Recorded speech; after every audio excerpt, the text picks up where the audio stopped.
So, good day, sir. I am Good day. Christine, and this is my partner, Ray. Good day, sir. So, we are from Crystal Lake College, and we're taking up Bachelor of Science in Hospitality Management. So, can we take a seat? So, first, sir, can we ask about yourself?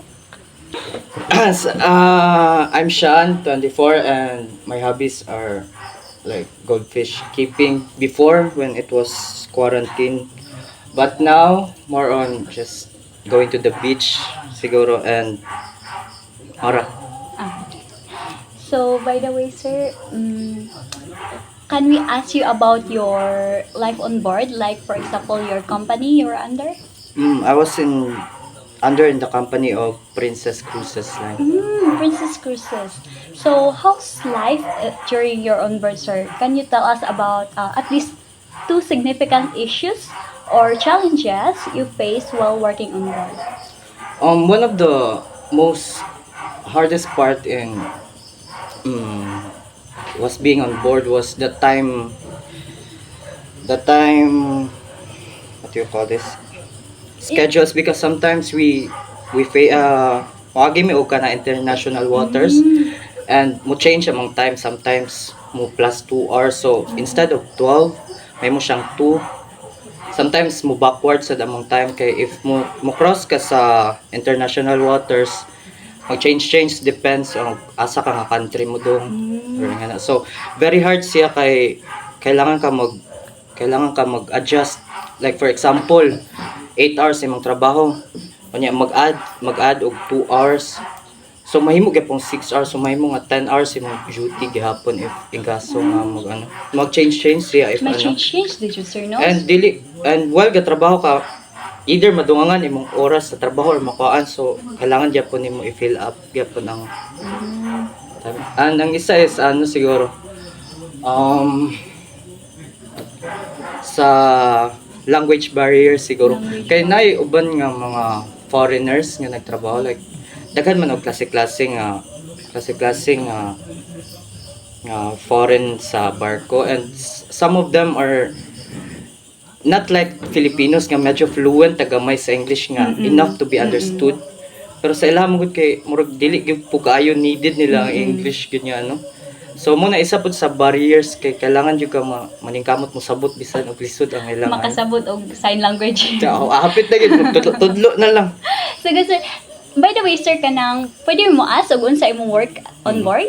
Also, before I started at the lowest, I started with dishwash, then I became a cook. Cook ka. Okay. So, how's life being a cook, sir? Stressful, very stressful gid. So mo na murag I was supposed to go back March pa, pero ni pahulay sa gid Pahulay kay sa. dili kaya ang stress. Okay. So, about the challenges you said earlier, sir, how did you address these challenges?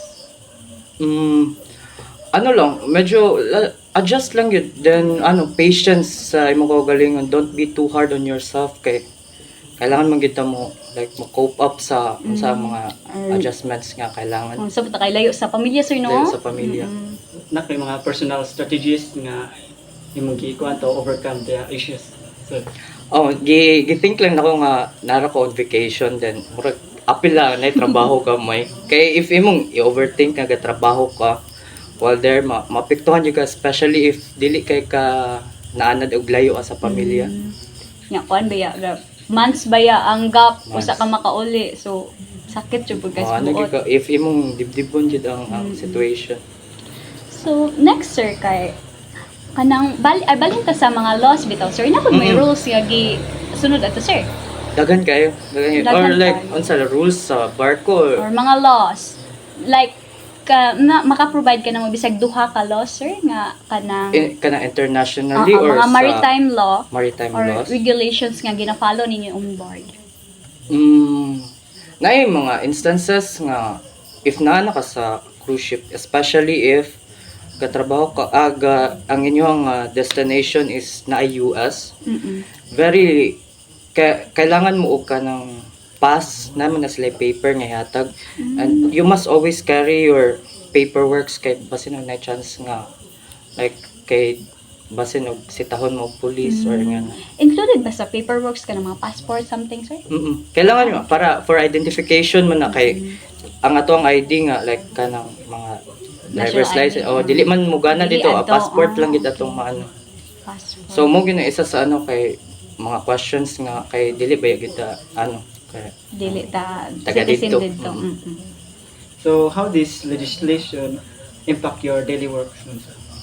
Actually dili man sad pero night times nga if kapoy na ka night times makalimtan jud mo.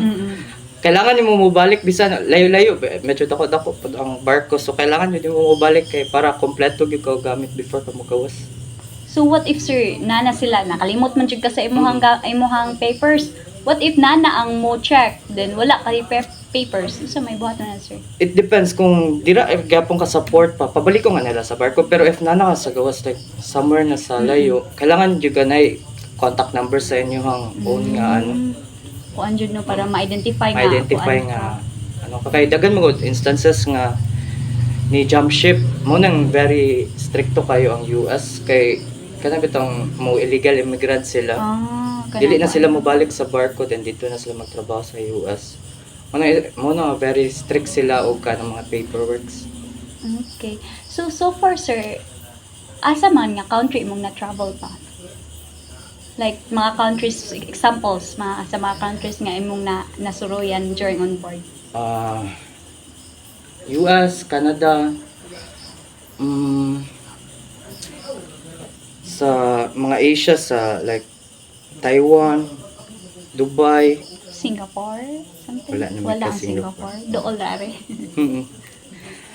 medyo dagan Jamaica, then somewhere sa mga Eastern Mexico. So, unsa may tips nga imong mahatag bitaw na mo, sir, as aspiring nga mga cruise ship crew? Patience gid.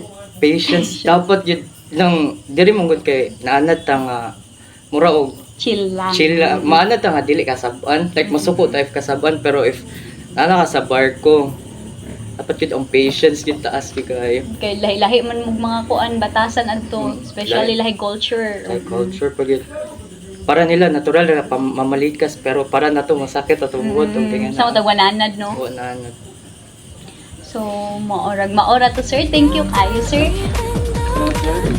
Thank you, sir. Thank you, boy. Super shadow